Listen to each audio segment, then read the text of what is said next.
open your Bible in Revelation chapter 4 verse 8. Revelation chapter 4 verse 8. Nung last Sunday ay nagturo tayo ng culture of blessing, and then ito rin ho ang ibinahagi ko nung last Sunday doon sa Lausanne. At napakahalaga ito na habang nagtuturo pa lang ako, nag-share pa lang ako, talagang naiiba.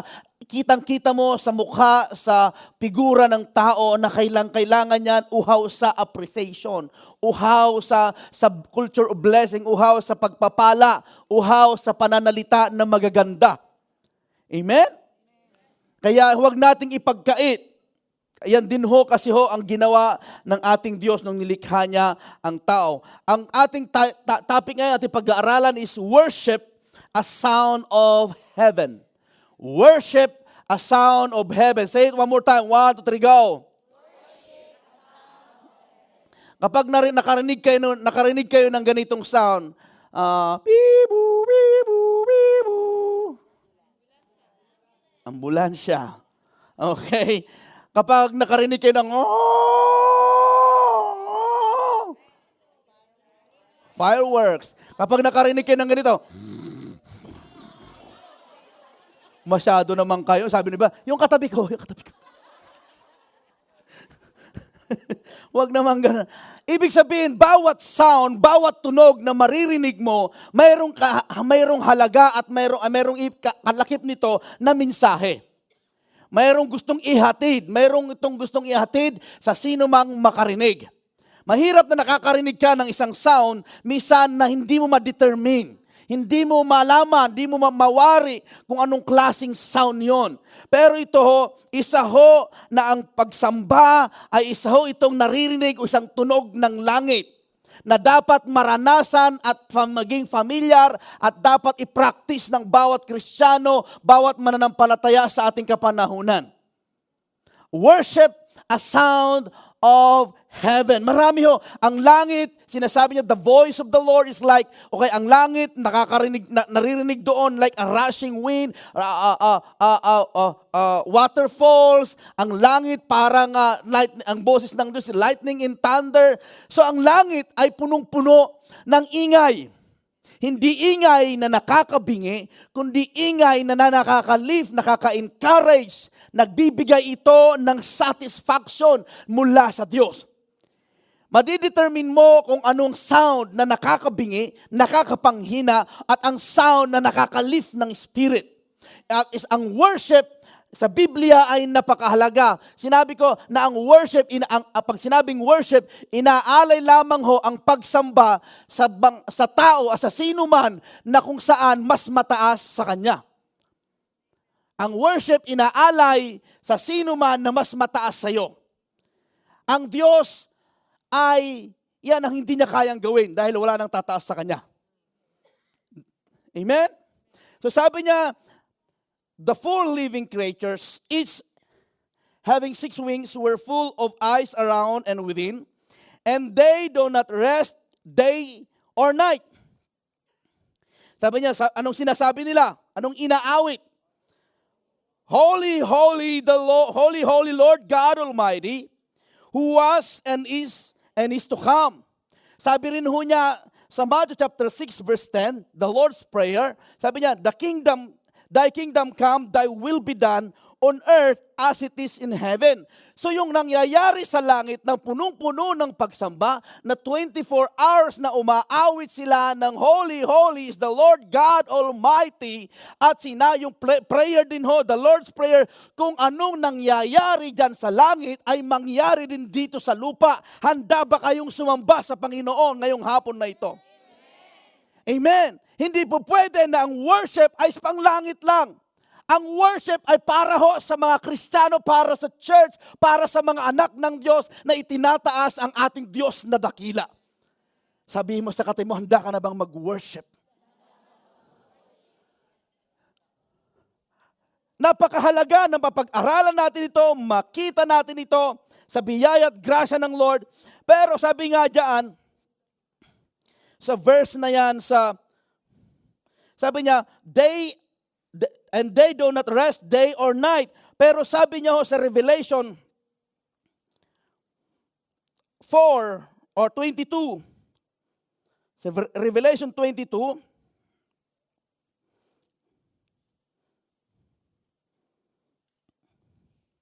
verse 5, sinabi niya nabanggit doon na ang langit ay no more night. Wala na hong no more night or day. Ibig sabihin, ang nagbibigay lang ng liwanag ay ang kaluwalhatian, ang liwanag nagmumula sa Diyos. So itong part ito ng chapter 4 ng Revelation, sabi niya na day or night, ibig sabihin, ini-emphasize niya para ho sa atin. Mensahe ito sa atin na walang patid ang pagsamba. Ay, pag sinabing day, ito yung time na nasa rurok ka ng tagumpay. Kapag sinabing day, ito yung time na okay ang lahat. Pag sinabing day, ito yung time na nagsashine ka, nandun ka sa success ng iyong buhay. Kapag sinabing day, ay ito yung time na okay ang lahat. Pero at sabi niya, day or night, they will not stop singing. Holy, holy is the Lord God Almighty. Ibig sabihin, hindi lamang magpupuri ka kapag ikaw ay may sahod. Hindi lamang pagtataas ka ng kamay kapag lahat ay okay. Hindi lamang babasahin mo ang Biblia, hindi lamang mag-Bible study ka, hindi ka lamang magpapalakpak, magpupuri kapag okay ang lahat. Day or night, night and day, magpupuri ka sa Panginoon. May problema, may pera man o wala, may ngipin o wala. Sasamba ka sa Lord. Amen? Sa tao kasi minsan ay nililimitahan natin ang pupwedeng gawin ng Diyos. Nililimatahan natin na ang pupwedeng gawin ng Diyos sa bawat isa po sa atin. Ito sa Psalm 69 verse 29 to 32, ito po yung story ni David. Okay, kung paano siya sumamba. Sabi niya, but as for me, afflicted and in pain, may your salvation God protect me. Verse 30, I will praise God's name in song and glorify Him with thanksgiving. Verse 31, this will please the Lord more than an ox, more than a bull with its horns and hooves. The poor will see and be glad. You who seek God, may your hearts live. Ibig sabihin, sabi ni David, kahit ako afflicted, kahit ako'y nasasaktan, I'm in pain. Narong judge ako, nagkamali, maraming mga atake sa akin, kabi-kabila ng problema, maraming pagda-down sa akin, may mga sitwasyon na hindi ko maintindihan, parang gusto ko nang mag-give up, pero sabi ni David, pupurihin ko pa rin ng Lord. I will praise God's name in song, kakantahan ko, aawitan ko pa rin siya, I will glorify Him kahit anong mangyari. Yan ho, yung mensahe ng ating inawit, sabi niya, Spirit leads me na mag-trust without borders. Gusto ko yung word na yun. Yan yung tiwala mo, yung pananampalataya mo na wala nang makakatinag. Hindi ka na may stumble, hindi ka na madadapa, hindi ka natitingin sa yung kapwa na nagkamali o anuman, nakatuon ka lamang sa Diyos. Kagaya ni Pedro, hindi na siya nakatuon sa wave, sa malalakas na hangin, sa malalakas na daloy sa ating kamunduhan ngayon, sa mundo ngayon. I pray na ganoon ang desire natin. Ganoon ang prayer natin na maglilingkod ako, magpapatuloy ako, minsan nasasaktan, minsan maraming mga tanong, pero hindi ako matitinag. Sino yung gusto ng ganoon? Sabihin mo, ako yon. Pero, huwag ka nang magpe-pero-pero pa. Hello? Just between you and God. Tingnan nyo, worship involves the will. Pag sabi will. So, ang worship, sabi David says, I will praise God's name. Sa verse 30, you may not always feel like worshiping God, but it is a decision you make. It is an act of the will. Isang desisyon ho ang pagsamba. Ang worship, pag sinabi hong worship, is not your own way. It's God's way, always God's way. Kapag ikay sumasamba sa Diyos, hindi yung gusto mong mangyari, hindi yung gusto mong gawin, kundi yung gustong mangyari nung sinasamba mo. So nakapattern yan, nakalaan yan sa Biblia. Nakasulat yan. Okay, pakisabi, worship is not man's way, but God's way. Hindi rin ho, ito ay according sa your will, dinidesisyonan mo. Ako ay naniniwala, pumunta kayo dito ho, sa church ngayong Sunday dahil nag-decide ka. Hello? Pinaghandaan mo. Kagabi nga pa nga lang, naghanda ka na, matulog na ako maaga para hindi ako malate. Inayos mo yung schedule mo para maka-attend ka lang. Ibig sabihin, pinaghandaan mo, talagang may sarili ka, may pagkukusa ka. Kaya napakasarap sumamba kapag hindi ka napipilitan kusa. Minsan, may mga parang yung flesh mo sumusuko, parang ayaw mong gawin. Pero, I pray na mas manaig yung kalooban, yung will ng Lord. Hindi, pipiliin ko pa rin sumamba, pipiliin ko pa rin magtaas ng kamay. Kahit ako'y nasaktan, kahit ako'y iniwanan, kahit ako'y broken heart, kahit minsan ako nakarinig ng negative, hindi yan ang makakahadlang para hindi ko siya taasan ng kamay. And I pray, ganyan ho ang attitude po ng ating puso, ang ating buhay bilang isang Kristiyano. Pangalawa, worship pleases God. Sabi niya sa verse 31, this will please the Lord more than an ox, more than an offering, more than a bull with its horn. Ibig sabihin, ang pagsamba, yung ginagawa mo, pumapalakpak, nagtataas ng kamay, sumasayaw, umaawit, pumupunta ng Bible studies, yung lahat ng ginagawa natin as an act of worship, nakakalugod yan sa Panginoon. Kung hindi ka sumasamba, alam mo na. Sabihin mo sa katabi mo, lahat ng ginagawa mo para kay Lord, nakakalugod yan. So wag mong ipagkait. Gusto mong i-please ang Lord, worship Him. Honor Him. Glorify His name. And then third, worship affects others. Kaya nga sabi niya sa 32, the poor will see and be glad. You who seek God, may your hearts live. Yung pagsamba, yung sigaw, yung pagsamba mo, yung act of worship mo, yung iba nabubuhayan ng loob. Tignan mo yung pumasok ka dito. Lahat sila pumapalakpak, lahat sila sumasayaw, lahat sila umaawi sa Panginoon. Ikaw lang hindi. Mamaya pumapalakpak ka na rin sumasayaw. Nabubuhayan din sila. At alam nila yung sitwasyon mo, mayroong nasugatan ka, alam nila may problema kang pinagdadaanan, and yet nakikita kanila kung paano sumayaw, hindi nakabase sa sitwasyon ng buhay. Ang worship na inihahandog mo sa Lord, nakaka-encourage. Even me, karamihan sa inyo, alam ko may pinagdadaan, challenges sa buhay, and yet nandito, isinisiksik ang sarili sa Lord. Talagang itinataas ang kamay, pumapalakpak, ino-honor ng Lord yan. At ako mismo as pastor, nai-encourage ako sa inyo. Nai-encourage ako sa inyo, pag nagpapatuloy kayo, hindi kayo nag-give up. Kaya sabihin mo sa katabi mo, kapatid, nai-encourage ako sa iyo. Lalo na, pag di ka natutulog. Palakpakan natin ng Lord, amen! Hindi ko alam kung sino natutulog, pero at least, inaabangan ko na, napangunahan na. Hello? Isang palakpak sa Diyos. So yung tignan yung palakpak, nagising yung katabi mo. Worship affects others. Nakaka-apekto. Kumbaga nakakahawa. Ang pagsamba ay nakakahawa. Hindi nakakaawa, kundi nakakahawa. Isa pong example po yan sa Exodus chapter 17, 8-16. Ito po isang story na kung saan ay si Moses, na ibahagi ko po ito nung last Friday na nag-worship kami sa Lord sa Mabuhay. Sino nandun nung Friday? And then may prepare ako, and then suddenly share this word. Ito ang ibahagi mo, ito ang ibahagi mo. And then ngayong, Lord, paano ko hindi ko napagandaan? And then I share it. And then nung binabahagi ko, biglang lumalabas yung dapat na word na marinig ng bawat isa, na even me, na-encourage.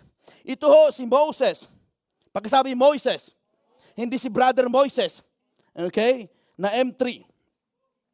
The Amalekites came and attacked the Israelites. Repeating Moses said to Joshua, pagkasabi Joshua, choose some of your men and go out to fight the Amalekites. Tomorrow I will stand on the top of the hill with the staff of God in my hands. So Joshua fought the Amalekites as Moses had ordered, and Moses, Aaron, and Hur went to the top of the hill. As long as Moses held up his hands, the Israelites were winning. But whenever he lowered his hands, the Amalekites were winning. When Moses' hands grew tired and took a stone, they took a stone and put it under him and sat on it. Aaron and Hur held his hands up on one side, on the other side, so that his hands remained steady till sunset. So Joshua overcame the Amalekites' army with the sword. Then the Lord said to Moses, "Write this on the scroll as something to be remembered, and make sure that Joshua hears it, because I will completely blot out the name of Amalek from under heaven." Moses built an altar and called it, "The Lord is my banner." Pakisabi, "The Lord is my banner." Yan. He said, because hands were lifted up against the throne, he lifted up against the throne of the Lord will be at war against the Amalekites from generation to generation. Isang pangyayari ho na ang mga Israelites mayroong nagbabanta. Mayroon silang kaaway. Pag sinabing si Moses at saka Israelites, ito'y kanyang pamilya, itong kanyang mga relatives, ito'y kanyang mga minamahal, ito'y kanyang mahal sa buhay. May nagbabanta sa hukbo o sa pamilya ni Moses sa mga Jew na kung saan ang pangalan ay Amalekites, hindi Amalakay. Pagkasabi Amalekites, sila ho ay nagbabanta at gustong girahin, gustong apihin, gustong sirain ang hukbo o bayan ng Diyos. Pero si Moses na leader, siya ang leader at that time, siya ay pinangunahan na ito ang labanan. Marahil nung iba sa inyo, sa iyong pamilya, sa iyong health, sa iyong buhay, sa iyong financial, mayroong nagbabanta. Parang nanganganib. Mayroong gustong umatake sa iyo. Mayroong gustong sumira sa iyong buhay. Mayroong gustong sumira sa relasyon. Parang napapawalan ka na rin ng gana. Even yung faith mo, even yung pagsunod mo, even yung pagdalo mo sa church, marahil may banta. Even yung relationship yung mag-asawa, relasyon ninyong magkapatid, parang mayroong nagbabadya na parang may hindi magandang mangyari. Amen. Pero napakaganda ang ginawa ni Moses. Ang ginawa ho ni Moses, pumunta siya sa lugar na kung saan nakikita niya, napapanood niya. Alam niya kung saan siya pumuesto. Ganon din ho ang bawat Kristiyano. Makinig kayo sa akin, napakahalaga. Pagdating ho sa sitwasyon sa pamilya, pagdating ho sa challenges sa iyong buhay, sa iyong pisikal, pagdating ho sa mga problema sa buhay, pumwesto ka sa isang lugar na kung saan nakikita mo ang nangyayari. Huwag mong idedma. Kung nakikita mo ang pamilya mo, parang si tatay, si lolo't lola, broken, naghiwalay sila, si tatay, nanay, si uncle tito, si uncle ko, parang ganon. At ngayon mag-aasawa ka, dalaga ka, mag-aasawa ka, parang nagkakaroon ka ng fear. Pero sisapkapin ko sa iyo, pumwesto ka sa dapat mong pwestuhan. Ang ginawa ni Moses, pumunta siya sa isang lugar na elevated, kundi yung ibabaw ng hill. Now, ibig sabihin, yung hill na yon ay Horeb, Mount Horeb. Nang ibig sabihin, Mountain of God. Doon din ibinigay ng Diyos yung 10 Commandments. Hello, pumunta ka sa Mountain of God. Pumunta ka sa presence ni Lord. Pumunta ka kung nasaan nag-aaral. Pumunta ka sa isang lugar na kung saan malaya kang sumamba sa Lord. Tignan mo ang problema mo pababa. Hindi mo tignan ang problema pataas. Ulitin ko, tignan mo, titigan mo ang problema sa baba, hindi sa taas. Kapag taas na ganyan ang tingin mo sa problema, nakaka-overwhelm. Pero kapag ang problema tinitignan mo, kayang-kaya yan. Di po ba ang building na ito, ating kinalalagyan, kapag nandiyan ka sa harap, nakaka-overwhelm, ang laki, ang luwang. Pero kapag ikay nasa taas ng eroplano, ang building na ito parang tuldok na lang. Ganun ho, pumunta ka sa presence ni Lord. Lumalaki lamang ang problema, lumalala kapag ikay lumalayo. Sabi mo sa kapatid mo, kapatid, lumalala ang problema kapag ikay lumalayo. Lumalayo. Kapag ikay lumalayo sa Panginoon, may problema na nga, doon ka lalayo, doon ka hindi matawagan, doon ka magtatago, doon ka magmumukmuk. Kapatid, kapag ganun ang problema, kabi-kabila ng problema, itago mo mga kutsilyo, mga blade. Darating, kakatok si depression. Kakatok si discouragement. Kakatok ang mga ibang mga bagay. Kakatok si kumpare na dati mong kumpare. Na kung saan, i-offer sa'yo, ito Brad, pang ano yan, pang palubag loob. Akala mo, nakakatulong. Hindi ho. Pero tingnan nyo si Moses. Next slide please. Elevate yourself through worship. Elevate yourself through worship. Pagdating mo sa pagsubok sa buhay, pag namimiss mo ang iyong asawa, ang iyong anak, ang iyong mga mahal sa buhay, worship the Lord. Pumunta ka sa presence ni God. Tignan mo kapag nandun ka sa presence ni God, yung ka umiyak, doon mo inilo, tignan mo yung problema, nasa control mo. Kitang-kita mo, ang liit lang pala. Dahil binibigyan ka ng vision ng Lord, ang titignan, ang paningin ng Diyos sa problema, napakaliit, ganun ka rin tumingin sa problema. Si Moses, nakita niya may kaaway. Si Moses, nakita niya may nagbabadya, may banta sa kanyang pamilya, sa kanyang, sa mga Jew. And then, sabi niya diyan, Joshua, kayo ang makikipag-away, kayo ang lahaharap sa mga Amalekites, pero ako, pupunta ako sa taas. Okay? Pupunta ako, i-elevate ko ang iyong sarili. Kapatid, kapag may problema ka, huwag kang pupunta kapag may labanan sa buhay, huwag ka pupunta sa kung saan teritoryo ng iyong kaaway. Kung kahinaan mo, halimbawa ang drugs, huwag kang sumama sa mga laging nagda-drugs. Kung kahinaan mo ang lust, huwag kang makipagkwentuhan sa mga puro malalaswang salita.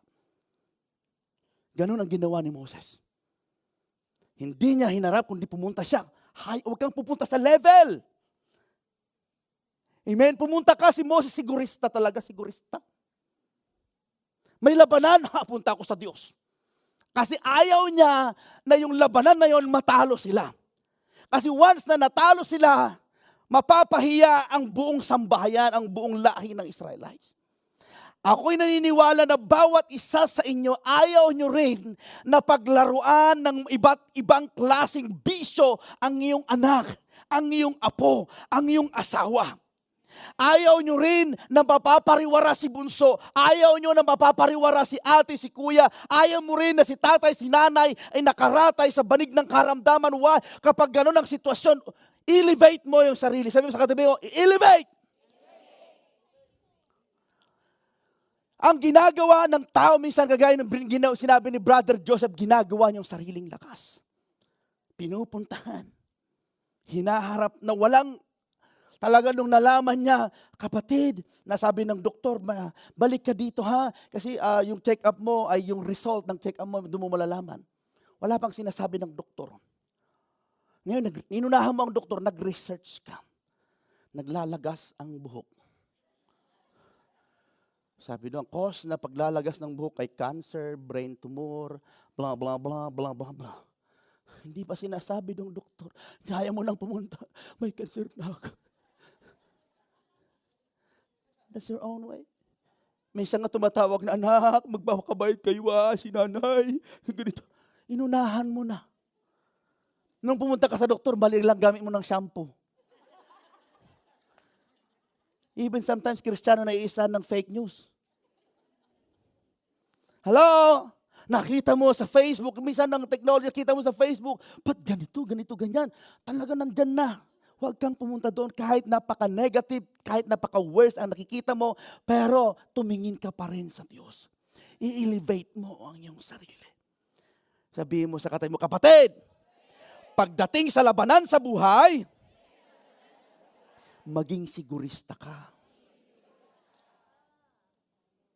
Kung alam mo, pupunta ka sa group of friends at mag-isa ka lang Kristiyano doon, at nandun yung crush mo ay maasawa ka na, maging sigurista ka, huwag ka nang pumunta. Alam mo, may asawa ka na at yung lalaki nagpaparamdam, maging sigurista ka na. Tignan nyo si Moses, umakyat sa bundok, nagsama ng dalawa. Hello? Nagsama ng dalawa kapag sakaling mangalay, at least may magtataas, ganun siya. Dapat ganun tayo mag-isip. Dahil mahirap yung 10 years, 5 years na iningatan mo, nagbabago ka, parang umakyat ka ng bundok, talagang pinapawis-pawisan ka, nasa ibabaw ka, and then napalingon ka, nalingat ka, nadulas ka. Bulusok ka pababa. Hirap ka na naman magbalik loob sa Lord. Hanggat uma-absent ka sa church, nagda-doubt ka, nahihiya na ako, hindi na ako pupunta dyan, nakakahiya na kasi. Tingnan nyo. Sino nagsabi na sarado ang church sa'yo?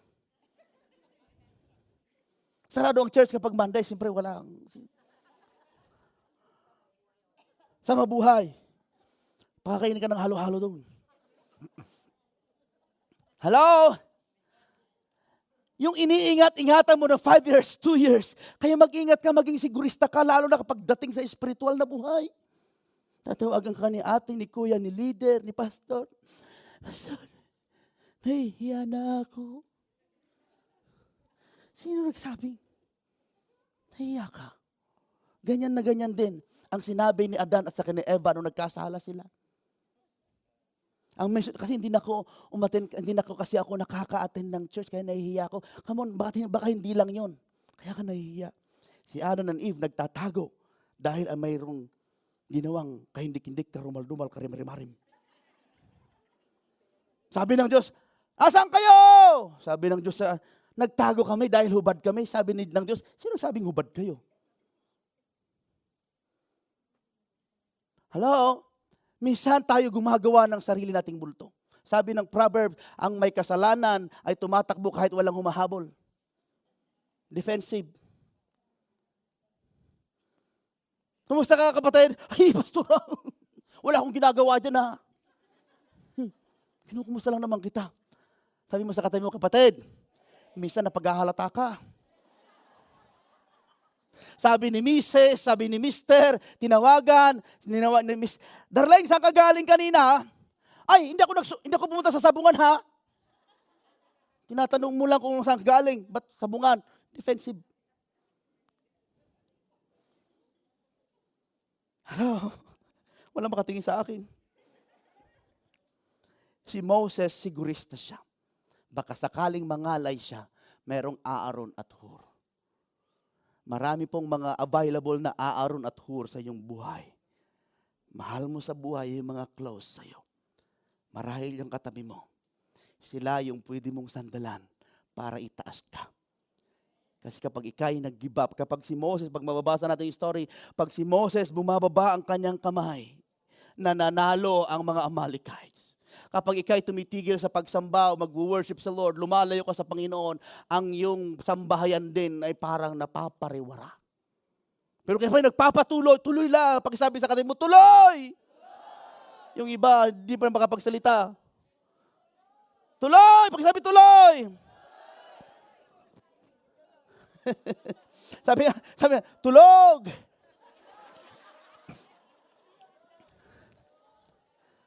Palakpakan natin ang Panginoon.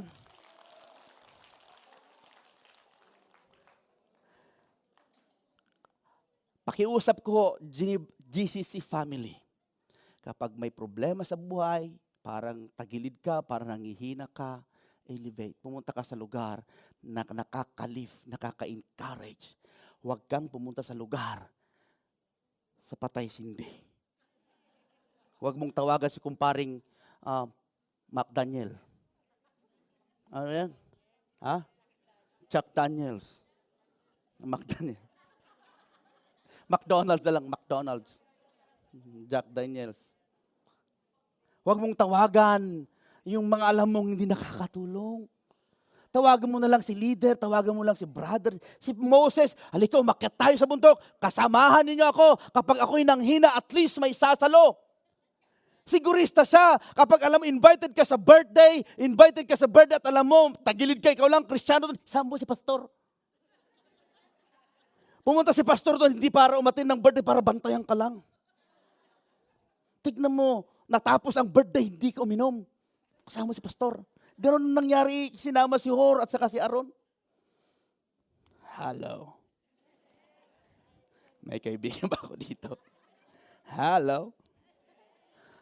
Kung alam mo, nandun sa grupo na yon, yung katampuhan mo at talaga nagbabanta sa'yo, at parang baka makita mo, mapatulan mo, parang magbuboksing kayo, isama mo yung alam mo makakatulong sa'yo, hindi makakatulong makipagsuntukan. Yung bang pagkasama mo, nagbe-behave ka. Yun ang isama mo. Huwag mong isama yung pagkasama mo, lalo ka nagwawala. May mga ganun eh.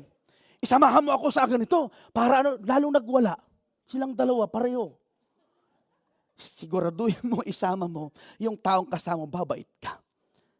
Sabi mo sa katabi mo, kapatid, bumabait ako pagkasama ka.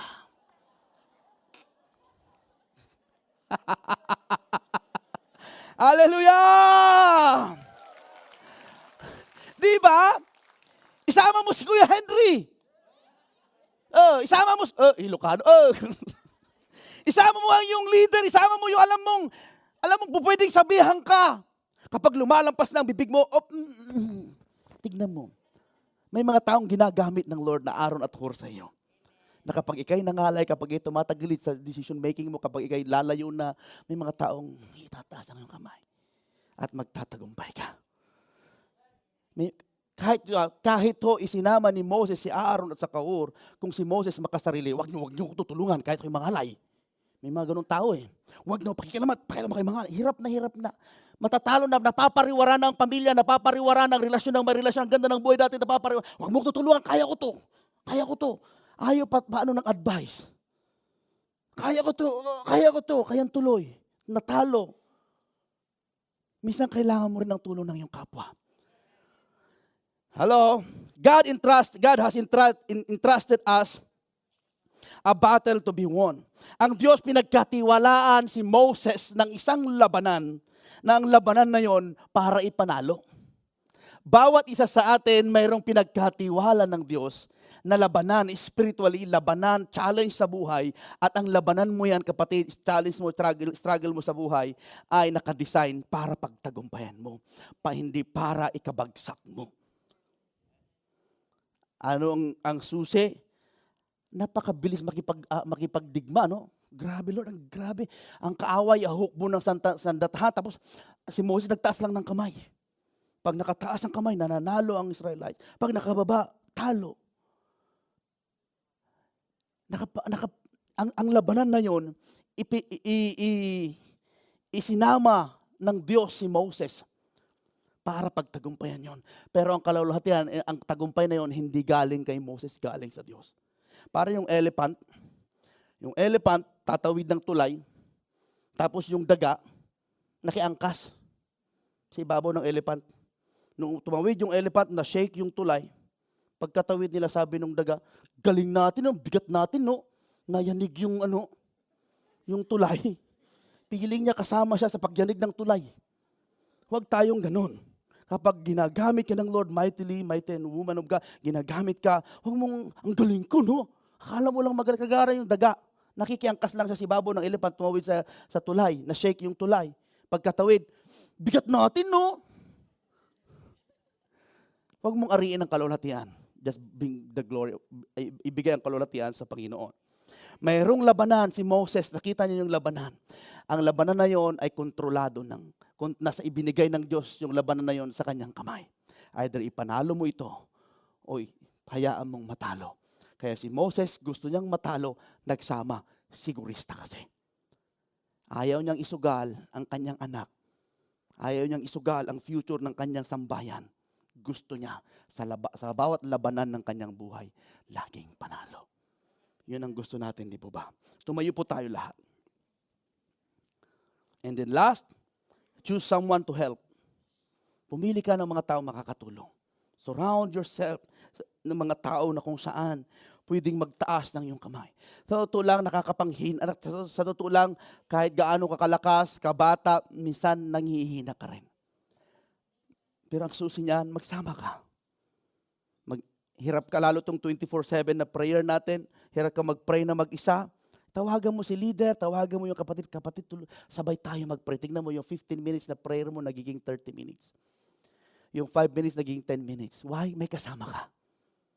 Totoo lang, hindi ka makakatagal dito sa church ng 2 hours kapag mag-isa ka lang. Pero dahil nandito tayo lahat, tatagal ka kahit 20 hours. Amen? Kailangan natin ng bawat isa. Kailangan natin ng bawat isa. Kailangan ko kayo. Kapag nakikita kayo, kung kayo nagpapatuloy sa Lord, nakikita kayo na ginagamit ng Lord, ako mismo na-encourage. Kami mag-asawa na-encourage. Amen? Kayo ay mga aaron at hur sa aming mga buhay. Kapag minsan ay napapagod, tapos biglang may tatawag, Pastor, alam mo, answered prayer ako, si tatay tumanggap na kay Lord. Di ba? Gumaling si ganito, nakaka-encourage. Kahit sunod-sunod, tapos, ganyan, ate, kuya, pero kapag titignan mo naman sa isang side, maraming sa inyo, karamihan, lahat tayo, nag-grow, patuloy na lumalaban sa buhay, nakaka-encourage. Huwag mong husgahan ang iyong kapwa kapag madali siyang mag-give up. Baka ikaw din, kapag dumadaan ka sa kanyang pinagdadaanan, baka hindi mo rin kaya. Yung labanan niya, hindi mo labanan. Lahat tayo may kanya-kanyang labanan, challenges sa buhay, pero lahat tayo, iisa ang kasama natin, ang Diyos. Oh, hallelujah, God. Yes, Jesus. Father, in the name of Jesus, sa oras na ito, sa kabila ng kapaguran ng aming pisikal na katawan, kabila ng mga challenge sa buhay, testing, na minsan, Lord, ay gusto na namin mag-give up. Lord, tulungan mo kami na kagaya ni Moses. Nasasamba kami, tataas namin ang aming kamay, gagawin namin ang lahat-lahat. May panalo lang ang labanang pinagkatiwala mo sa amin. Dito ho nakasalalay, Lord, ang future ng aking pamilya. Ang future ko. Kung hindi ko aayusin ang buhay ko ngayon, 2019, 20, hanggang ako'y nabubuhay, walang pagbabago. Lord, mahihirapan. Kapatid, may labanan ka sa buhay. Si Moses, maghapon na nakataas ang kamay. Marahil yung labanan mo ay parang napakatagal na. Lord, napakatagal ko ng weakness ito. Pabalik-balik ako sa ganitong bisyo. Hindi ko kaya. Kapatid, baka kailangan mo si Aaron at Hur na pwedeng magbantay. Tutulong sa'yo para magtagumpay. Huwag kang mahiya, tumawag ng tulong. Huwag kang mahiya na ipag-pray ng iba, i-encourage ng iba. Kasi isipin mo, napakahalaga, yung pamilya mo, yung mahal mo sa buhay, even yung future mo, is worth fighting for. Ngayon, sasambahin natin ng Lord, ang sino mang nakakaranas ng panghihinaan ng loob, ang sino mang nakakaranas ng challenge, struggle, problema na matindi sa buhay, I encourage you to worship the Lord. Lift up your hands. Taasan mo siya ng kamay, Lord, ako rin na hinapapagod din. Ako rin ho ay nadidiscourage din. Pero God, pipiliin kong sasamba, pipiliin kong aawit sa'yo, pipiliin kong itataas, dadakilain ng ngalan mo. Dahil ikaw ang Diyos na hindi nagbabago.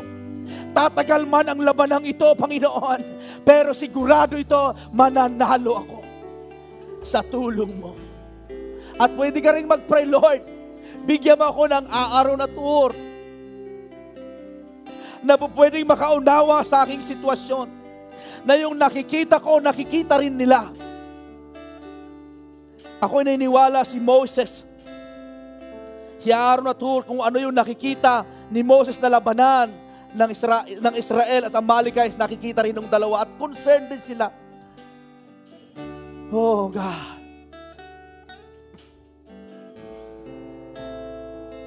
Yes, Lord. Be ready.